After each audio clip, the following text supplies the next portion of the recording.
move forward. Dr. Height, I've heard President-elect Joe Biden mention on several occasions the disparity in education within our communities. And I guess my question is, some of the schools in the suburbs and other areas, students are back. Is that a reflection of the disparity in funding that they were able to get back, have the resources and things needed to be prepared to get back while we have not in the inner city? Absolutely, it's a reflection of disparity, I've heard Senator Hughes and others talk about, like, a mile away from some of our schools, you see schools with very different circumstances, resources, and materials. But it's just not a reflection of the disparity or the financial disparity, but it's also a reflection of the thinking around individuals who actually don't want our young people to come back into schools yet. And naturally, we're dealing with a pandemic. We're dealing with issues that we've never experienced before. But I will also add, Cody, that quite frankly, I think almost all of the private schools have been back since the fall. Many of our suburban colleagues are already back to some form of in-person learning. And I think it's a reflection both on those disparities, but it's also a reflection on the belief in the importance of education. And you know, Dr. Height, with our communities being affected here once again disproportionately with COVID, I would imagine that you have to practice even more caution than perhaps other communities. And with them going back, it is quite possible that they are contributing to the growth or the spread of COVID. It could be, Cody, but the one thing that has been consistent throughout this process, and I think there was a recent study that now begins to focus on areas where there is substantial, where the cases are growing substantially. But before that one study, there was no research that supported that the virus was being spread by children, particularly younger children coming to schools. And so there was no evidence that it was actually increasing the spread. And as I've indicated, many of our private institutions, private schools in the area, the Catholic schools in the area, many of their suburban colleagues, they've been back and they're also not seeing the spread. And when they see cases, what they do is they will close for a period of time so that they are making sure everyone is quarantined for a period of time, and then they bring them right back again. And so it's a process of working through those circumstances so that you can keep everyone safe, first and foremost, but in addition to that, make sure children are receiving some form of in-person education. Well, part of the reason I ask you that question is some people think that we just don't want kids back in school. They don't understand the reasons why others can open up and we can't. You know, they've always talked about the disparity in funding, but when they see a prime example of it, they don't want to acknowledge that. It's easier to say, well, our school district doesn't want our kids back in school. I don't understand how that could ever be the case. Yeah, no, that's not the case. And you will not hear that from any educator here in the city of Philadelphia, that we don't want children back into schools. I do think, though, we saw cases spike. We have individuals who are naturally worried that we have communities where the pandemic is disproportionately impacting people of color. And that represents lots of individuals in the communities we serve. So there are lots of things to be focused on and to think about here. But to your point, when you have resources, you could also institute testing and broad-based testing much earlier. You could also have all of the protocols that are needed in place. And those are things that money can buy. And when you don't have the resources to do those things, at least right at the beginning, then it just delays the whole process. And so, but we're working and I'm going to talk a little bit today about some of the centers that are some of the schools that are starting to open for certain groups of children, and how we're thinking about opening for many of our other students as we move into the later part of this month and into the early parts of next month. And so, first and foremost, Cody, I appreciate you bringing up the question, particularly around the racist behaviors, because I do want to begin this show, although we've been talking already about the disgraceful events at the Capitol last week. Yeah. And to your point, Cody, and you asked this question earlier, that did we get pushback on this? And it's interesting that when I put out statements about like the disgraceful events on the Capitol, I get a lot of feedback, and a lot of feedback in support of those types of statements, and a lot of feedback calling into question why I would make such a comment. And so I think it's an opportunity this morning to talk about the disgraceful events that happened at the Capitol.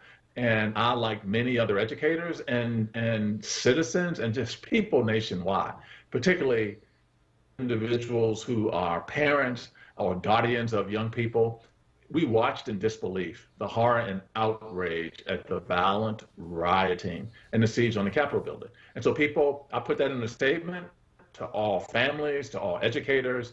As I indicated, I got a lot of responses in support of the type of statement, but also have a lot of people calling into question. And they were calling into question my politics around this issue.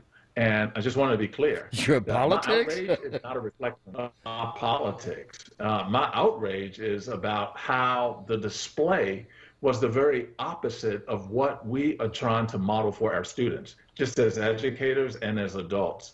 And how, when it comes to managing and handling disagreements and resolving conflict, the types of things we're going to hear from guests later in this show that we are trying to teach our young people to do.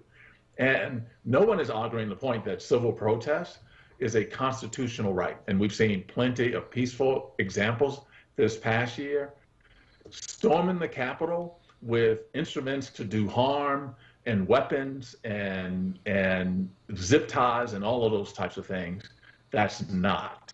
And that is not a civil protest. That is an insurrection. And so the thing I kept reminding individuals of over the last 2 weeks was, number one, it is really important to allow our children the time, space, and permission, and our adults, to talk about this.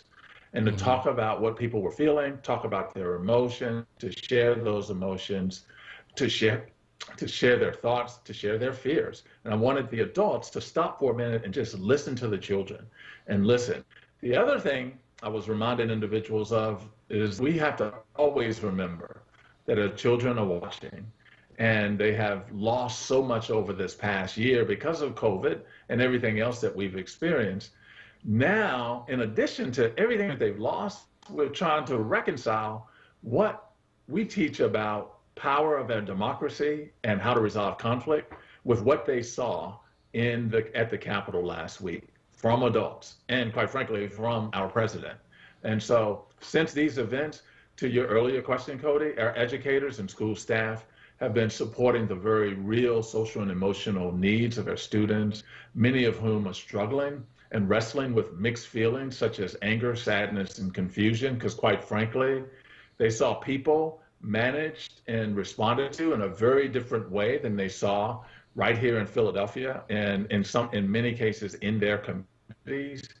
And they will continue to do so in the days ahead and months ahead. And so we understand that the recent events have left their school communities unsettled, but with all that has brought us to this point, it's important for us to continue to take care of ourselves, and that remains a priority, taking care of ourselves as adults in order for us to take care of our young people as students. And so I want to remind families and staff that we also have support.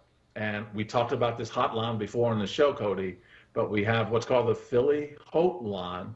It's a resource for behavior and mental health and well-being. It's for any child in the school district of Philadelphia or their caregiver.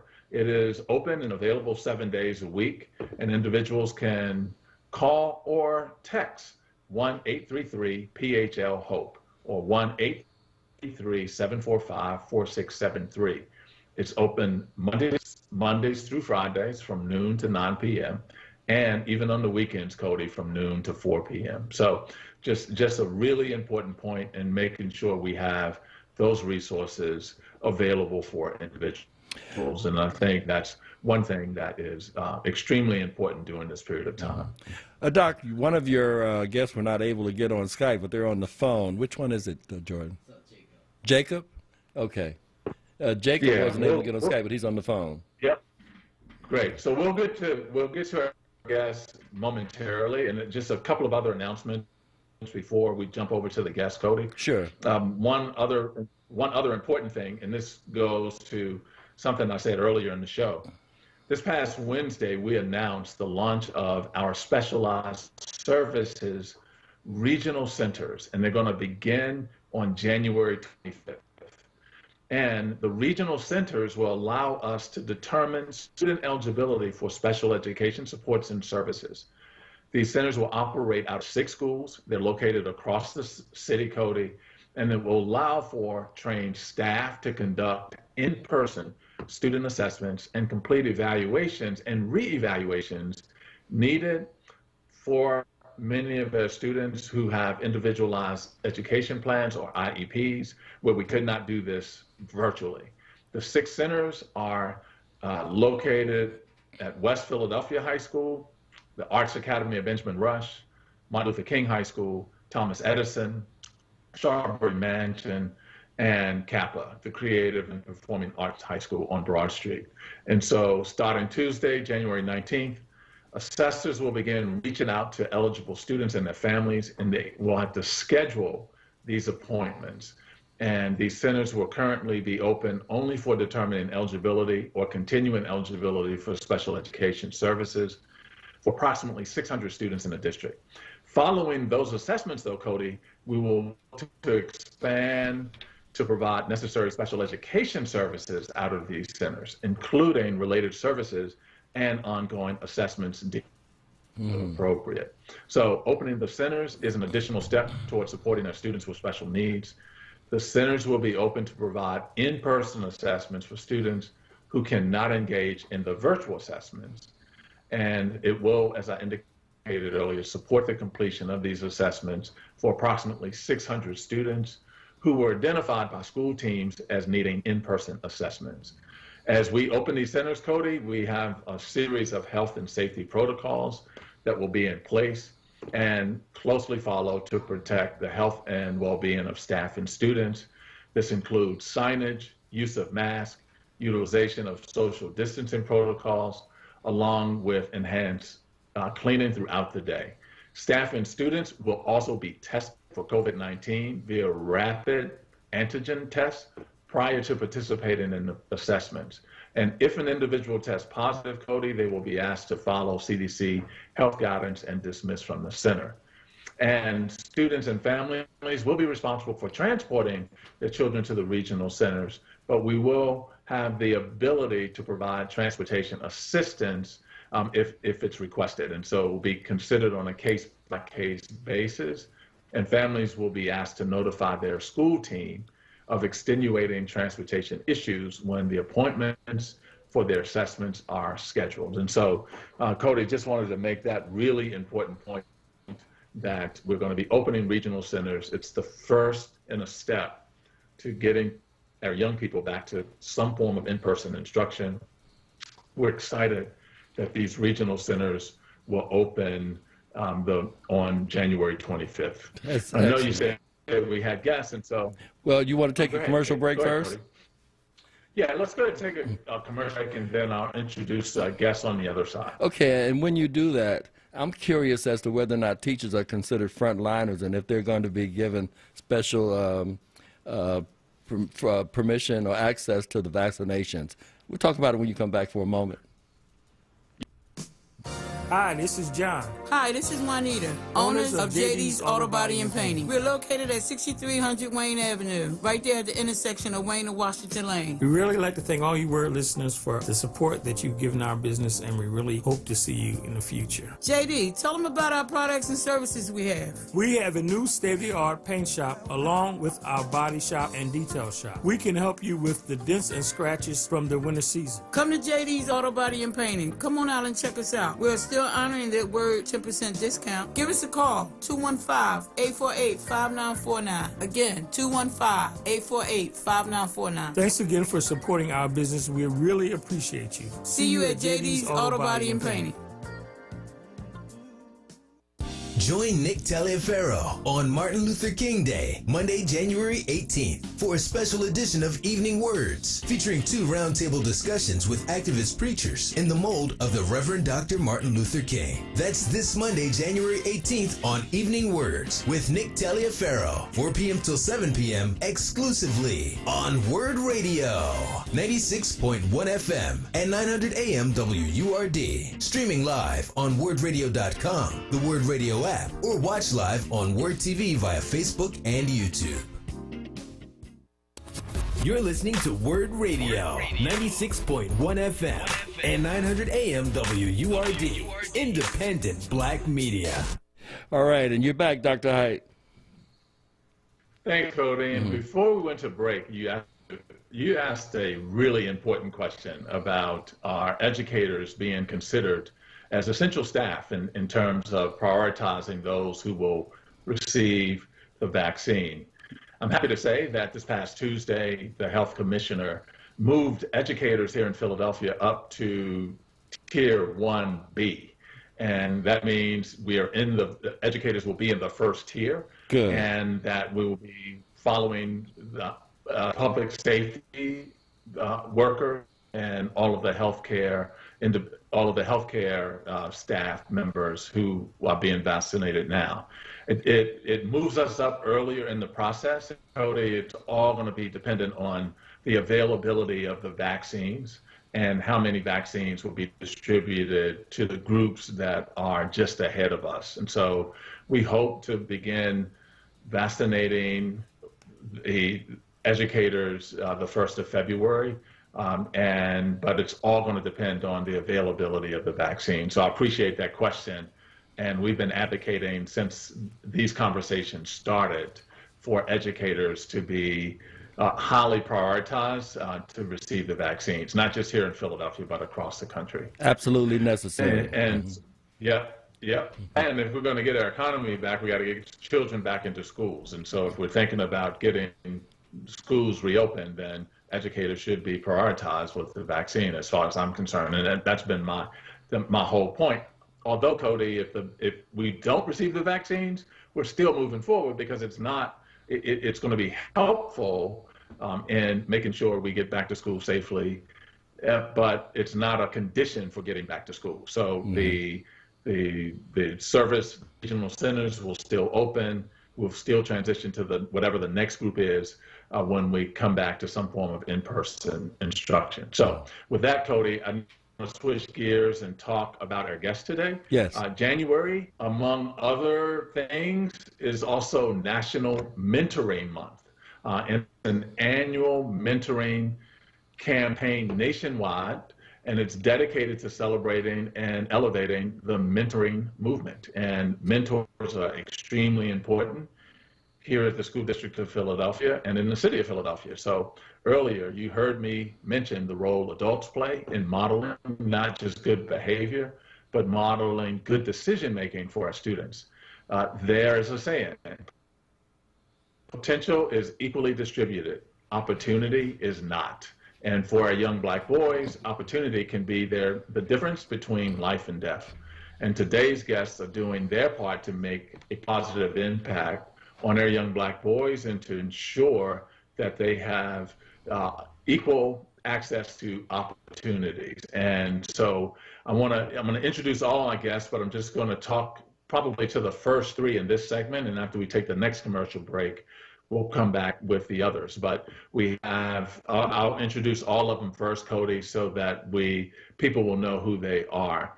And we have Angela Alvarado. Angela is with MSW and is a partnerships manager at MSW. We have Officer Javon White, a volunteer coordinator, the lead program at Diston, the Diston School. Jacob Rodriguez, who is a 7th grader and lead participant at Diston. And so we have the volunteer coordinator and a student from Diston. We have Officer Jamil Sloan, who is a volunteer coordinator and also one of our school safety officers, but lead program. Also, Officer Sloan also works at Diston. And then we have Joseph Figueroa, Jr., who's an 11th grader at Northeast High School. So lots of exciting guests who are on with us this morning. And so want to start with Angela. And Angela, can you tell the listening audience, first of all, thank you for being here this morning, and thanks for participating in this conversation.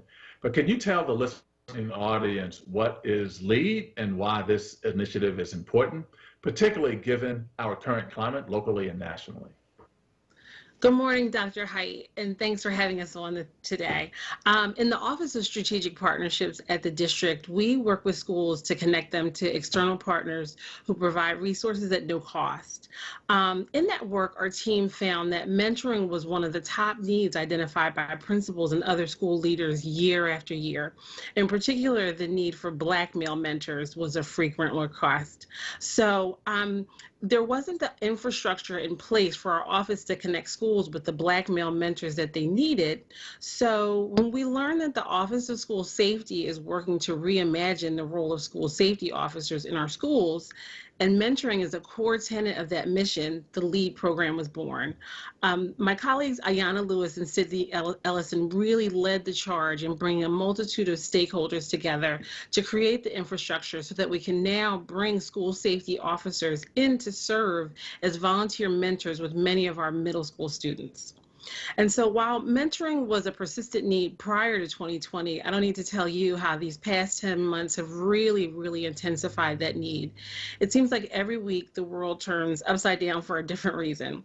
And unfortunately, as you just mentioned, the pandemic has really limited our students' ability to get that in-person connection and support that they would typically get in our schools or other places in the community. So LEAD is just a great way for our young Black male students to connect with Black male mentors who provide that space that you talked about, to look for guidance, to share their goals, to vent about what's happening in society right now. So I'm just so glad that we've been able to continue this in our virtual environment. No, I appreciate it so much, Angela, you all doing that work. And thank you for mentioning the other individuals who were also involved. And Cody, as you know, Ayanna was on this show when we were talking about the Office of Strategic Partnerships. I remember her. Other things. Mm-hmm. And so it's all about not just creating the capacity to match, not just creating this whole mentoring approach, but also developing the capacity to match individuals with young people. And to Angela's point, we had to build that capacity first in order to ensure that we had the structure to do some of this. So thank you, Angela, for that. And we also have Javon here, who is the volunteer coordinator for the LEAD program at Diston. And so wanted to just switch gears a little bit. Javon, welcome first and foremost. You have been a mentor with the program since its launch last spring. What are some of the benefits or positive reinforcements that you believe are critical when you talk about mentorship, particularly for our Black boys and representation? Yes, hi, thanks for having me. I found it very important to have this program, and I love joining it. The kids, everything's going on today in today's society is very hard for them. Growing up in these neighborhoods is hard. Seeing crime on the street is hard for them. So, just being a part of their lives, talking to them, listening to them is very important to listen to them because they have a lot of messages and a lot of words to say to us. So just being a part of their lives and growing with them and helping them be a grown man is very important in today's society. Yeah, no, really appreciate that and appreciate your work. And Cody, I think it's important to also highlight or emphasize that Javon is a volunteer coordinator. And so, Javon, thank you for volunteering to do that work. And what you just described is exactly why this work is so critically important. And we also have someone who's being mentored. Jacob, I believe, is with us this morning as well. Jacob is a 7th grader at distance school. And Jacob, good morning to you. Thank you for getting up early on a Saturday. I don't know if as a 7th grader I'd be up this early, but that was a long time ago, so I can't even remember. But what have you enjoyed most about being a mentee in the LEAD program? Good morning. Good morning, by the way. What I enjoy about being in there with all officers is I feel safe being around them, and I like talking about my social life and my private life about them. And I like talking about my family around them, and I like just socializing with them.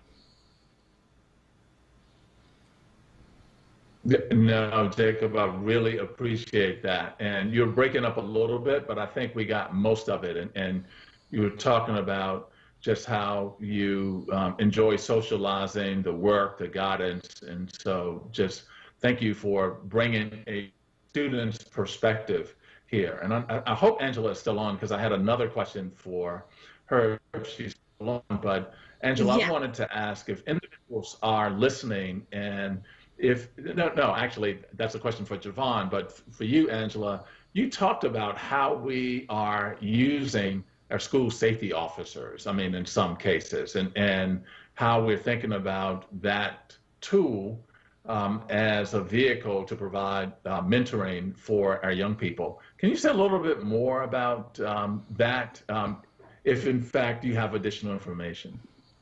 Sure. So Chief Kevin Bethel really has a wonderful mission, as you know, like you said, to re-envision just what school safety officers look like, and why, the image of policing is not the only thing that our safety officers are doing. And so, again, just when he was speaking with our executive director, Vicki Ellis, initially, he said mentoring is one of those things that that he really wants to do with our officers, not just through the LEAD program, but just in general, because our officers are with our students regularly.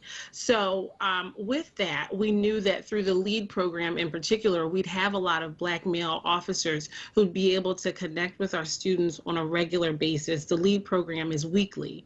And so we are working with Chief Bethel's team to create an infrastructure for regular training around mentoring to support them. We're not a program office, but we are providing that programmatic and operational support to Chief Bethel's team so that they can get more of their officers volunteering.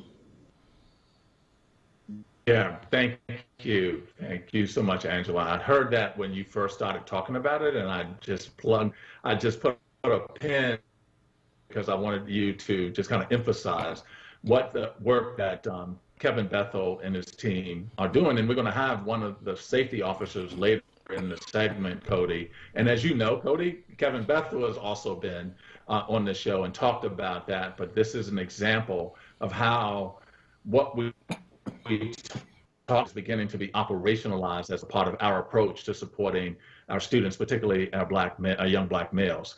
Javon, the other question I had for you is if other individuals, and so what advice would you give to other individuals who are wondering how they could get involved and mentor at a school in their community or in their area? And what advice would you give those individuals?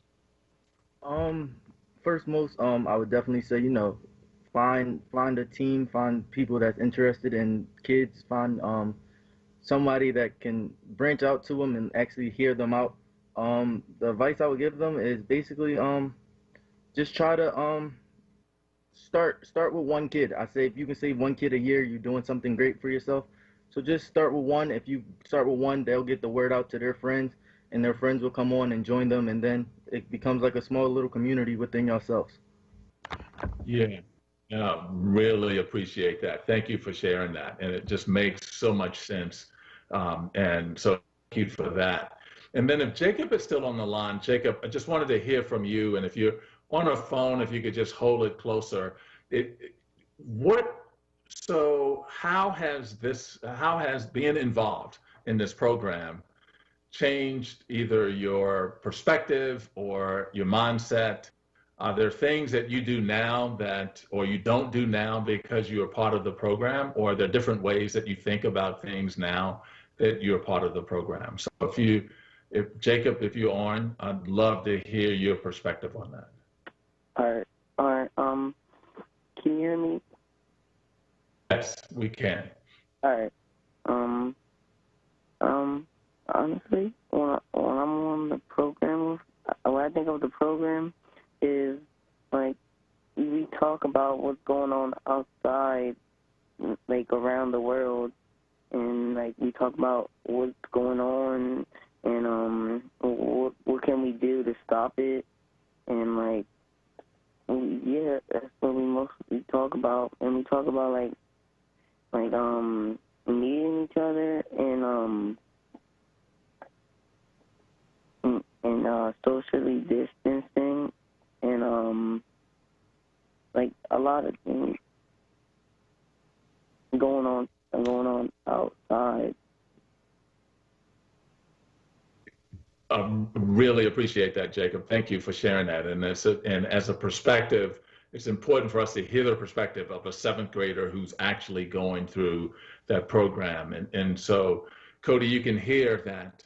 You can hear through our guests that we've talked about like the development of these types of structures and processes, but now you hear how these things actually work at the district and within a school, if you will. So just want to once again thank Angela Alvarado, who is a Master of Social Work here at the district, and who kind of leads this effort for us. And she's a partnership manager.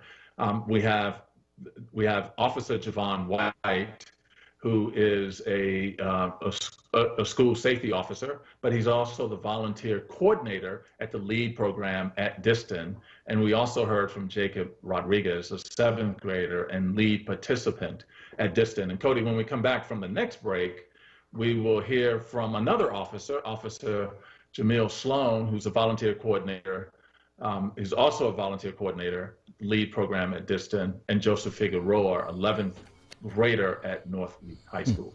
And Dr. Hyatt, I have to tell you that I think it's of the utmost importance for these young people to have these mentors, especially during this particular time. And are you reaching out for other volunteers, mentors? We absolutely are. And those individuals can work through the Angela Alvarado, who was on the call earlier, or they could work through our Office of Strategic Partnerships, because we have the structure now to match, as we heard from Angela Alvarado, we have the structure to match individuals who want to mentor with training and the capacity, ensuring they're doing the right things and having the right conversations with their young people. And so if individuals are interested, they could all they have to do is contact their Office of Strategic Partnerships, and they could do that through our website, philasd.org. Okay, we're going to take a quick break, and we'll be right back. Stay tuned. The moments, the movements, the culture, then and now. WHYY shines a light on our past and our progress like no one else. Monday night at 9. The stories of Lena Horne, Abby Lincoln, Diane Carroll, Nina Simone, Cicely Tyson, and Pam Grier. Black female entertainers who transformed American culture forever. Produced by Alicia Keys. How It Feels to Be Free. Monday night at 9 on WHYY TV 12. This is not a fad for us. We will not resume our regular programming when things die down. We're not black to help our bottom line or because it's politically correct. We're not joining a fight. This has been our fight, our message, our people. Black lives have always mattered here. We are undeniably, indefatigably, unapologetically, permanently Black Talk Media. WURD. You're listening to WURD Radio, 96.1 FM and 900 AM WURD, independent black media. And we're back. Dr. Height, are you there? I am, Cody. Okay. Thank you. And we will have now Officer Jamil Sloan as a volunteer coordinator of the LEAD program at Diston, and Joseph Figueroa Jr., 11th grader at Northeast High School. And it's really important as we talk about these programs, we also talk about the young people who are being impacted by these programs as well. And so I do now want to shift the conversation to Jamil. And I said Jamil is a lead volunteer or volunteer coordinator for the LEAD program. Diston, I'm mistaken, Officer Jamil Sloan is a volunteer coordinator for the LEAD program at Spruance. And so, Jamil, number one, thank you for joining us this morning. And you and Joseph have known each other since he was in middle school through Men of Spruance. Tell us about Men of Spruance and how that foundation led to the work you are doing as a mentor with LEAD. Good morning, Dr. Height. Thank you for having me. So I am a LEAD coordinator at Diston. There's an echo. You should.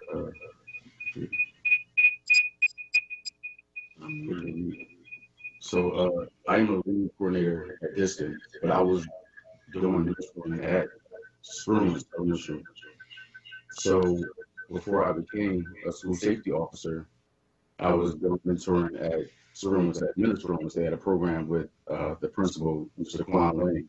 So I was mentoring there, and that's where I met Joseph Figueroa. And Joe, he was a kid that it started off a little rocky. Joe and I had some tough times, and then we became the best of friends. I had a little run-in with Joe in the lunchroom, and Joe was one of those kids where I don't care who you are, we're not going to be friends. And we hit it off cool. And then once I became a safety officer, I was brought on by Director Connolly to the LEAD program and Chief Bethel, and here I am. And mentoring has been something I've been holding dear to my heart. As far as Joe, me and Joe have been, we speak on a weekly basis. Our relationship has never broken up. Since I left Spruance to go on to other endeavors, I've been in touch with all of my mentees, and I stay in touch with them, even during the LEAD program. I run the LEAD program with Officer White at Diston. We do that together. But we figured to bring on a former mentee to show the relationship. We keep the relationship with these mentees to follow them through their educational career to make sure that they're staying on the right path. And it's not just a one-time thing, like that one grade that we stay with them. We try to stay in touch with them through their educational careers to make sure that they stay on the right track and continue to do this work to do. Watch to make sure that what we deposit into them manifests itself through their lifetime. I have kids who graduated from high school who still stay in contact with me and their parents as well. So mentoring has its fruits of its labor. It really is a gratifying success and work. So Dr. Height, Jamil has to turn on his video.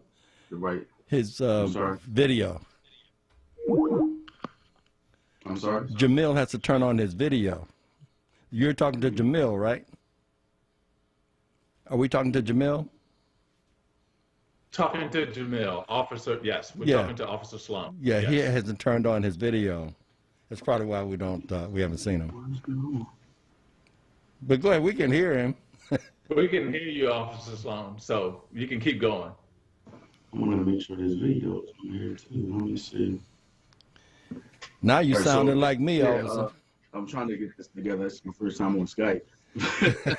So I been mentoring for a long time, and Joseph was one of my tough kids, but he's one of my best buddies now, and that's why we gathered and bring him on the show today.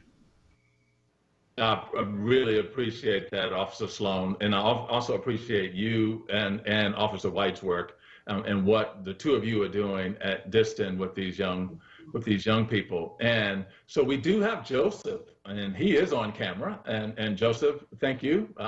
And thank you for being here with us. Joseph is now an 11th grader, and we just heard Officer Sloan talk about when Joseph was in middle school. But that relationship, they've established relationship in middle school, which they still maintain today. You are a junior now, Joseph, and how has having a mentor, but more importantly, a mentor that looks like you impacted your life? Yes. How you doing, Dr. Hyde? Thanks for having me. I'm good, man. Yeah, it started off in middle school. We had a little incident in the lunchroom, as he told you. And going from there, they introduced me to this program, and he was running it in Spruance. And we bumped heads before. And going through the program, he introduced me to, how to keep myself out of trouble. He mentored me to be a better man. And he impacted my life in a big way. Sometimes. And Joe, oh, go ahead. I'm sorry, I interrupted. Go ahead. Sometimes people growing up nowadays really need mentors in their life. I just feel as though it was a blessing and a way to just keep me out of, going in the wrong direction. Yeah, no, I really appreciate your comments, Joseph. And what do you attribute the fact that you all are still connected today? So, I mean, because sometimes people have mentors, and when they're out of sight, they're out of mind. And once they leave, like elementary school or middle school, they don't talk to them anymore. But the two of you are still connected. And so why do you think that has happened? I would say maybe because it was always introduced, my parents know him, and going to school, being in the program for 3 years in middle school, and then after that, keeping in contact through high school. He always checks up on me, make sure I'm doing good, staying in the right direction. And, I just appreciate that. And It keeps me in the right state of mind. It keeps me going, and it keeps me to be able to push through with what's going on nowadays in life. So. Yeah, no, I really appreciate your comments on that. And I think that's one thing that's really important. And so, Officer Sloan, I want to ask, how and why are initiatives like LEAD and Men of Spruance relevant through the pandemic? They're extremely relevant, Dr. Hyde, because right now these young people are confused, just as we are. They have the access to the media that we have, but they don't have the understanding that we have. And they need people like us to guide them and explain certain things in a specific way so that they can have the understanding of what exactly is going on. A lot of them just know they're home because there's a nasty virus that's keeping them home. They don't have the understanding that they can't come back right now, or there's a specific time frame in order for them to come back, or the violence in the city. They don't have that understanding that we have. So they need people like mentors or someone that they can look up to have that understanding, to explain it to them on their level or in a fun way, or explain it in a certain way, or put them in the space, or like on a current event, like certain sessions that Officer White and myself have, we'll ask the young men, if this was you, or if this were your family member, how would you react, or how would you handle this situation? We put them in places or give them a responsibility to think on their own. So it's important to have this during a pandemic because we make them responsible and we make them think. So to have this during the pandemic is giving them the opportunity to understand things on their own. No, I really appreciate that, Officer Sloan. And I just want to thank you and Officer White for the work that you're doing with not just the young people at Diston, but the young people you've come in contact with. And Cody, I'll just add here, I mean, many people talk about just like this whole notion of like taking school safety officers out of schools. I think one thing that's really important for individuals to understand is that these individuals in our schools are not just there to provide like discipline and to arrest or lock up students. They're here to provide critically important relationships with their young people. As you can see, two safety officers from the same school are mentoring young people, not just at that school, but at others. And so and these are individuals who live in our communities and who are from these communities. And I just want to thank Officer Sloan and Officer White. I want to thank Joseph for coming on and talking about why this was so important.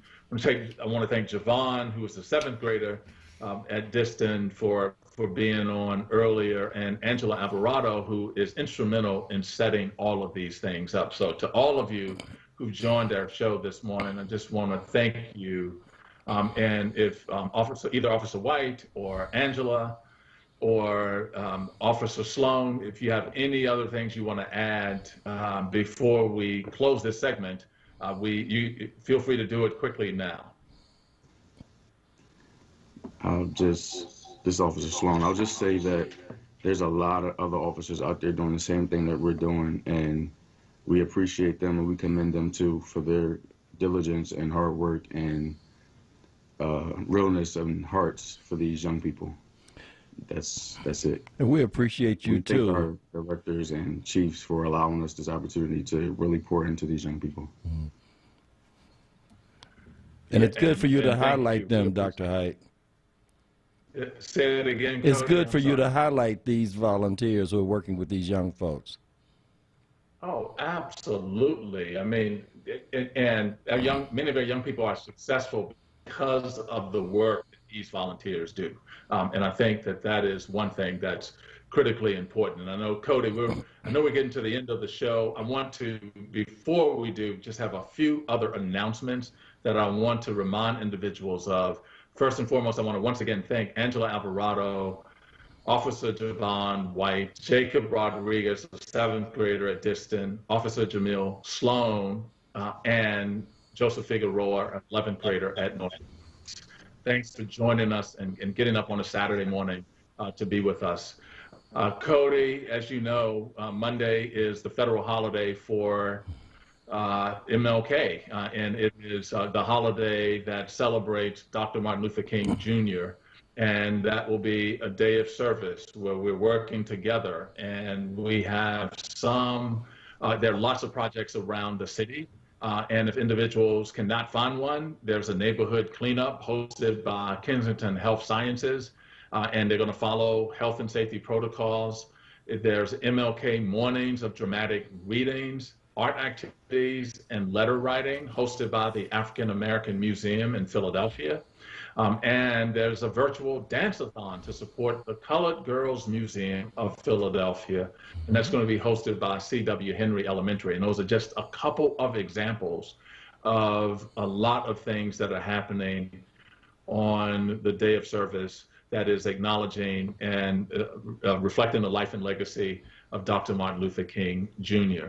I will also add, Cody, real briefly, that we have increase the number of our food distribution sites.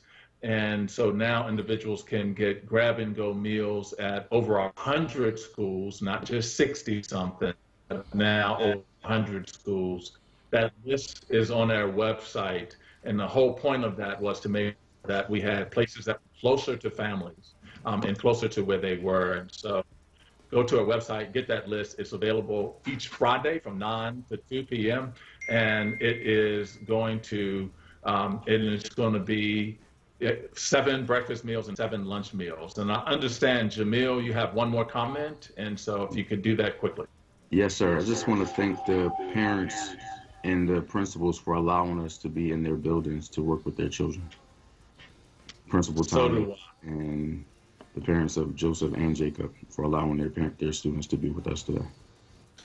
So critically important, Jamil. Thank you for adding that point, because it is the foresight of not just school administrators and educators, but also parents who allow these individuals to be in their child's life. And so thank you once again. Thanks to all your colleagues in the Office of School Safety who are doing similar types of work. And so, Cody, with that, hey, I do want to thank you, as always, for another fine show. I know we're navigating through technology and getting better at this Skype thing, but by the same token, thank you for hanging in there. Dr. Height, it's always good to work with you. I certainly appreciate you even more.